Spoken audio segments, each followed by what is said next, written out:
Paul Manafort? He played a very limited role for a very limited amount of time on the Trump campaign. The charges against him? They have nothing to do with the president. George Papadopoulos? Just a low-level volunteer for the campaign who wasn't even worth remembering for both President Donald Trump and Attorney General Jeff Sessions.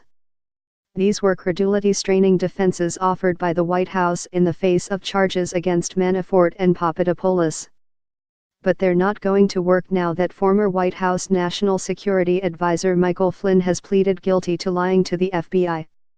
In Flynn, we have someone who not only actually served in the White House, but someone for whom Trump clearly maintained a huge affinity even after being forced to fire him.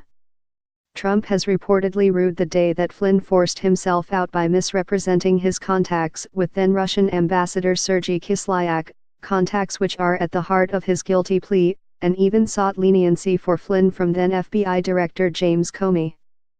While Trump has signaled he might go to war with Manafort, he has handled Flynn with kid gloves from day one. The polar opposite approaches have been striking. And now Flynn really comes into play. Special Counsel Robert S. Mueller III's investigation announced the charges against Flynn on Friday, and Flynn has pleaded guilty, as the Post's Josh Dawsey, Carol D. Leonig and Devlin Barrett report. The charge relates to false statements Flynn made to the FBI on January 24, 4 days after President Trump was inaugurated, about his conversations with Kislyak during the transition. Flynn is accused of making false statements to the FBI about asking the ambassador in late December to refrain from escalating the situation in response to sanctions that the United States had imposed on Russia that same day. Flynn also told authorities he did not recall the ambassador subsequently telling him that Russia has chosen to moderate its response to those sanctions as a result of his request, according to a court filing. That would suggest there was a second, previously unknown contact between Flynn and Kislyak.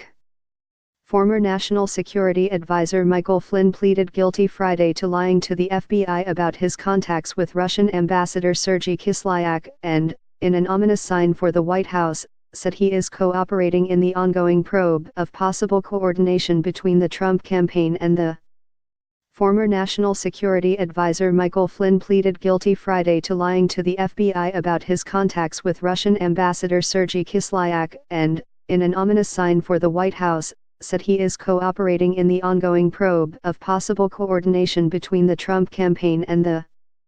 Separately, authorities say Flynn lied about asking the ambassador to delay a vote on United Nations Security Council resolutions. The substance behind the charges isn't hugely surprising. The Post had reported back in February that Flynn had denied talking about sanctions with Kislyak during an interview with the FBI. The White House had also denied this publicly, but it was soon revealed that Flynn had indeed discussed sanctions with Kislyak.